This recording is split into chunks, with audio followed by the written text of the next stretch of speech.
Good morning all of you. जो भी physical में खास करके बीपीएससी फिज़िकल में भरे हैं, जिसकी तैयारी में कर रहे हैं इसकी टीजीटी टीचर के लिए, उन सभी भाइयों को मेरा नमस्ते। मैं आज अशोक कुमार फिज़िकल प्रश्नों के साथ मैं उपस्थित हूँ। इसमें हम लोग आज जानेंगे फिज़िकल के बारे में। पहला अध्याय में कुछ प्रश्नों के साथ मैं उपस्थित हूँ। उसके विषय में आज हम लोग पढ़ने जा रहे हैं। तो मेहनत ज़रूर रंग लाएगा अगर आप सिलसिलेवार ढंग से पढ़ते हैं। तो परीक्षा में किसी भी प्रकार का प्रश्न अगर पूछता है तो आप ज़रूर हल करके आएंगे, ये मेरा विश्वास है। और हमारा जो हम लोग आज पढ़ने जा रहे हैं उसको ध्यानपूर्वक हम लोग देखेंगे। पहला प्रश्न जो है, प्राग ऐतिहासिक काल में मनुष्य शारीरिक शिक्षा का प्रयोग करता था। प्राग ऐतिहासिक काल में मनुष्य शारीरिक शिक्षा का प्रयोग करता था।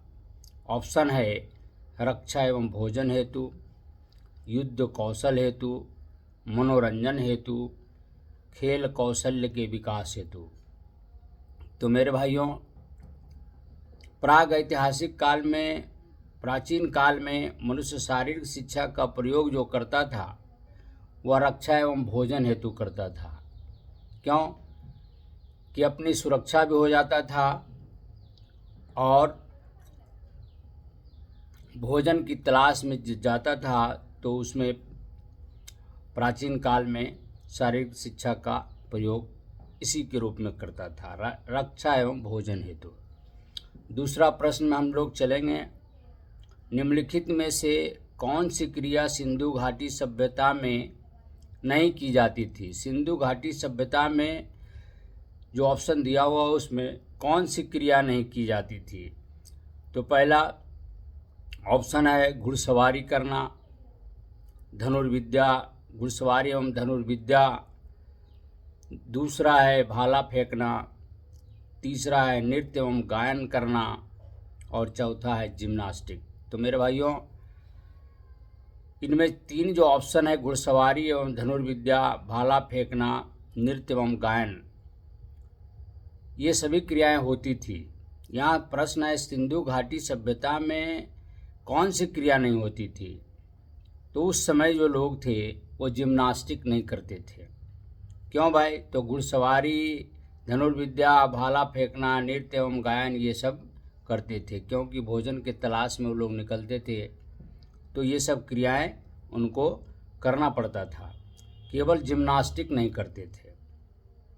तीसरा प्रश्न जो हमारा है, ईसा से 2500 ईसा पूर्व, ईसा से 2500 ईसा पूर्व चीनवासी किस उद्देश्य से शारीरिक व्यायाम में भाग लेते थे।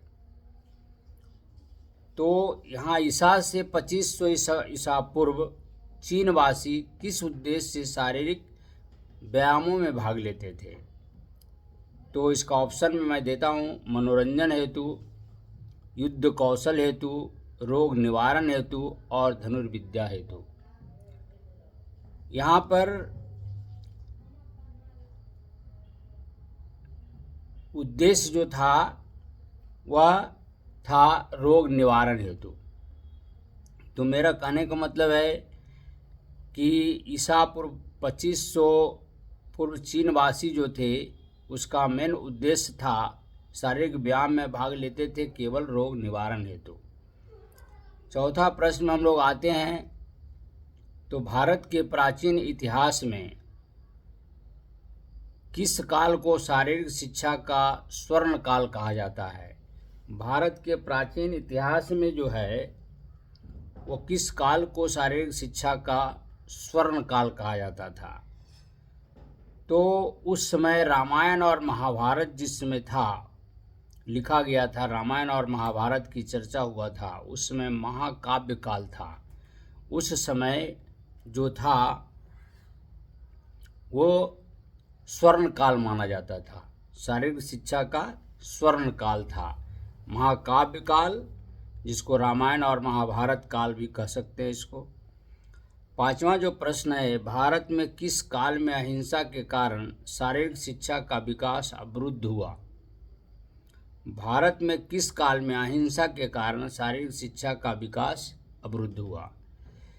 अहिंसा के कारण जो हुआ वह जैन एवं बौद्ध काल माना जाता है। इसमें जैन एवं बौद्ध काल में जो था वो अहिंसा के कारण शारीरिक शिक्षा का विकास कहा जाए तो अवरुद्ध हुआ। छठा प्रश्न में हम लोग चलते हैं तो वह है, मौर्य काल में महर्षि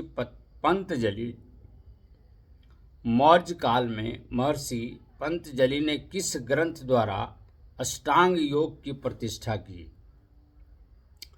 तो मौर्य काल में महर्षि पंतजलि ने योग सूत्र ग्रंथ द्वारा अष्टांग योग की प्रतिष्ठा की थी। इसमें ऑप्शन जो दिया हुआ है वह योग कल्पसूत्र है, योग मंजरी है, प्राणायाम है और योग सूत्र है। तो मेरे भाई, मौर्य काल में महर्षि पंतजलि ने योग सूत्र ग्रंथ द्वारा अष्टांग योग की प्रतिष्ठा की थी। अब हम लोग सातवां प्रश्न में चलेंगे। गुप्त काल में शारीरिक शिक्षा के विकास में किन दो शिक्षण संस्थाओं का महत्वपूर्ण योगदान रहा है? सवाल है गुप्त काल में तो शारीरिक शिक्षा के विकास में दो शिक्षण संस्थान का महत्वपूर्ण योगदान किसका रहा है? तो पहले आप जानिए भाई, वो है नालंदा विश्वविद्यालय और तक्षशिला विश्वविद्यालय जो था। इन दोनों विश्वविद्यालय का योगदान शारीरिक शिक्षा में सबसे ज़्यादा रहा है। आठवां प्रश्न जो हमारा है वह है, किस मुस्लिम सम्राट की मृत्यु चौगान खेलते हुई थी? जैसा कि आप जानते हैं कि कुतुबुद्दीन ऐबक जो थे वह चौगान खेलते थे। इसी के दरमियान मुस्लिम सम्राट जो थे कुतुबुद्दीन, वो उनकी मृत्यु चौगान खेलते समय इनकी मृत्यु हो गई थी, कुतुबुद्दीन ऐबक। नौवां प्रश्न है, 19वीं शताब्दी में किस देश को शारीरिक शिक्षा आंदोलन का जन्मदाता कहा जाता है? तो इसको इंग्लैंड को कहा जाता है। इंग्लैंड को 19वीं शताब्दी में शारीरिक शिक्षा का आंदोलन का यही जन्मदाता था, इंग्लैंड। ऑप्शन में फ्रांस दिया हुआ है, जर्मनी दिया हुआ है, यूनान दिया हुआ है, इंग्लैंड दिया हुआ है। तो मेरे भाई ये समझ लीजिए कि इंग्लैंड जो था उस समय शारीरिक शिक्षा का आंदोलन का यही जन्मदाता था। 10वां प्रश्न जो है, जर्मनी के किस शिक्षा शास्त्री को शारीरिक शिक्षा का पितामह कहा जाता है? जर्मनी के किस शिक्षा शास्त्री, यहाँ नाम बताना है, जर्मनी के थे वो, शारीरिक शिक्षा का पितामह कहा जाता है, फादर ऑफ फिजिकल एजुकेशन। तो जेके फ्रेडरिक गुट्समुट्स जो थे वो जर्मनी के शारीरिक शिक्षा जो है इनको जन्मदाता थे, इसीलिए इनको कहा जाता है father of physical education, JK Frederick GutsMuths. याद रखिए कैसा, गुट्समुट्स। तो ठीक है, जेके फ्रेडरिक अगर नहीं याद होता है तो गुट्समुट्स याद रखिए और ऑप्शन आएगा मार दीजिएगा। 11वां प्रश्न हम लोग देखेंगे, 1914 ईस्वी में डेनमार्क में किस शिक्षा शास्त्री ने शारीरिक शिक्षा को स्कूली कार्यक्रमों का हिस्सा बनाया? कहने का मतलब है डेनमार्क में एक शिक्षा शास्त्री थे जो शारीरिक शिक्षा को स्कूल का के कार्यक्रम में उसको शामिल किया। तो वो थे फ्रांस के नास्तिगाल। फ्रांस के नास्तिगाल जो थे वह थे जो शारीरिक शिक्षा को अनिवार्य रूप से लागू किया स्कूल में। 12वां प्रश्न हम लोग देखेंगे, 19वीं शताब्दी में किस विद्वान ने स्वीडन में शारीरिक शिक्षा आंदोलन चलाया। 19वीं शताब्दी की बात यहाँ हो रही है। किस विद्वान ने स्वीडन में शारीरिक शिक्षा आंदोलन चलाया? तो सर हेनरिक लिंग जो थे 19वीं शताब्दी में स्वीडन के जो थे वह शारीरिक शिक्षा को आंदोलन चलाया। इसका ऑप्शन में दिया हुआ है हिट डेवरिस, चार्ल्स बूचर, पीटर साल्वे और सर हेनरिक लिंग। तो आंसर होगा सन हेनरिक लिंग जो थे वे थे आपका स्वीडन के जो निवासी थे। 13वां प्रश्न, सर हेनरिक लिंग ने Stockholm royal gymnastic central institute की स्थापना कब की थी? यहाँ सर हेनरिक लिंग जो थे, जैसा कि इन्होंने शारीरिक शिक्षा का आंदोलन इन्होंने ही चलाया था जो स्वीडन के थे, तो ये जिम्नास्टिक सेंट्रल इंस्टीट्यूट की यही स्थापना किए थे वो सन 1814 ईस्वी था। कब था? 1814 ईस्वी में। 14वां प्रश्न हम लोग चलेंगे, अमेरिका में शारीरिक शिक्षा को स्कूली पाठ्यक्रम का हिस्सा कब और किसके प्रयत्नों से बनाया गया? अमेरिका में शारीरिक शिक्षा को स्कूली पाठ्यक्रम का हिस्सा कब और किसके प्रयत्न से बनाया गया? तो भाई 1860 ईस्वी में डॉक्टर डी.ओ. लिविस ने स्कूली पाठ्यक्रम में शारीरिक शिक्षा को शामिल किए।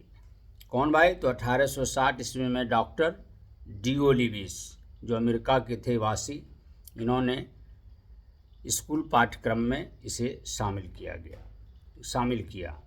15वां प्रश्न हम लोग चलेंगे, कौन सा मुगल सम्राट अच्छा तैराक था? तो मुगल सम्राट में बाबर जो थे वह अच्छा तैराक थे। वो इनके हालांकि रीजन में अकबर, हुमायूं, जहांगीर ये सभी का भी ऑप्शन में नाम आया है, लेकिन इसका उत्तर होगा बाबर। 16वां प्रश्न हमारा है, कौन सा मुगल सम्राट कुश्ती का शौकीन था? तो भाई आपने जैसा कि सिनेमा में भी देखा होगा,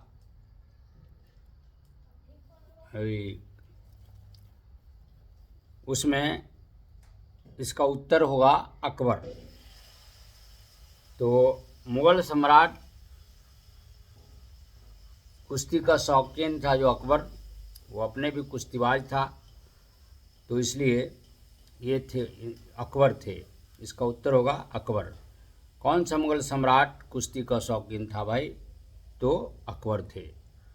17वां प्रश्न जो हमारा है वह है, भारत में शारीरिक शिक्षा के आधुनिक रूप से किसकी देन माना जाता है? भारत में पूछ रहा है, भारत में शारीरिक शिक्षा के आधुनिक रूप से किसकी देन माना जाता है?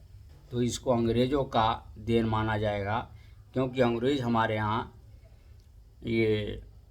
यहाँ शासन किया, और चूँकि इंग्लैंड के लोग थे और वहाँ इसका प्रचार प्रसार सबसे पहले हो गया था, इसीलिए उन लोग जब यहाँ आए भारत में तो शारीरिक शिक्षा को आधुनिक रूप से उसी की देन है, अंग्रेज़ों ने दिया था। तो आज हम लोग देखे हैं 17 प्रश्न, 2 प्रश्न और देख लेते हैं, 3 प्रश्न, 20-20 प्रश्न करके हम लोग हल करेंगे। फिर जो है 18वां प्रश्न है, भारतीय शारीरिक शिक्षा में ड्रिल को अनिवार्य विषय बनाया, किसने बनाया? तो भारतीय शारीरिक शिक्षा में ड्रिल को अनिवार्य विषय जो बनाया वह अंग्रेज़ों ने ही बनाया था, क्योंकि इनके रीजन में ही हमारे देश में शारीरिक शिक्षा का ये कहा जाए देन है, इन्हीं का देन है। तो ड्रिल का जो भी शिक्षा दिया इन्होंने, ड्रिल को अनिवार्य विषय बनाया, वो अंग्रेज़ों ने बनाया। 19वां प्रश्न है, YMCA college of physical education की स्थापना कब और कहाँ हुई? तो 1920 ईस्वी में मद्रास में हुआ था YMCA college of physical education की स्थापना 1920 ईस्वी में मद्रास में हुआ। और अंतिम प्रश्न हमारा है YMCA college of physical education की स्थापना किसने की थी? तो भाई HC बक ने किया था। YMCA college of physical education की स्थापना किसने किया था? तो HC बक ने किया था। अब आप लोग को 20 प्रश्न मैं बताया हूँ। इसके बाद फिर हम लोग 20 प्रश्न के बाद, चूँकि 40-50 प्रश्न से ज़्यादा हम लोग हल नहीं करेंगे, इसी के साथ आज का क्लास मैं बंद करता हूँ। और आप मेरा फिजिकल एजुकेशन का वीडियो जो है अवश्य सुनने से आपको बहुत सारा क्वेश्चन याद हो जाएगा। और चूँकि कमिंग परीक्षा जो आपका है BPSC का, जो बिहार में टीचर का वैकेंसी हुआ है, वो बहुत जल्द लेने वाला है। तो इसकी तैयारी हम लोग पूरी तरह से कर लेंगे। चूँकि हम लोग को शुरू से आज हम लाइव हुए हैं, जिसमें हम लोग आज 20 प्रश्न को देखा है। और धीरे धीरे करके हम लोग प्रश्नों की संख्या भी बढ़ाएंगे और इसका हम लोग हल करते चल जाएंगे, ताकि और फिर रिवीजन भी करते चल जाएंगे, ताकि हमारा जो आप लोगों का जो परीक्षा है वो अच्छा से आपको सॉल्व कर सकें। इसी शब्दों के साथ मैं अपनी वाणी को विराम देता हूं। और जितने भी शारीरिक शिक्षा में फॉर्म भरे हैं उन सभी को मैं नमस्ते मेरे तरफ से। और पूरी तन मन धन से आप लग जाएं, ताकि आपका रिजल्ट हो जाए। चूँकि बिहार सरकार में 556 सीट निकाला गया है और 15,000 से भी ज़्यादा मैं समझता हूँ फॉर्म डाला गया है। इसलिए इसकी जब तक गहन रूप से अध्ययन ना किया जाएगा तब तक परीक्षा में सफलता प्राप्त करना मुश्किल लगता है। इसी शब्दों के साथ मैं अशोक कुमार अब विदा लेता हूँ। अंत में मैं आपसे रिक्वेस्ट करता हूँ कि हमारा चैनल @अशोक राय एंड राय को सब्सक्राइब करें, लाइक करें, कमेंट लिखें और शेयर करें, ताकि इसी तरह का प्रश्न आपके बीच मैं लाता रहूं। और अगर आपका परीक्षा की तैयारी भी मैं समझता हूं होता रहेगा। और बहुत निकट भविष्य में ये फिजिकल एजुकेशन का मैं पूरे प्रश्न मैं आपको सॉल्व करा दूंगा। इसी शब्दों के साथ जय हिंद, जय भारत।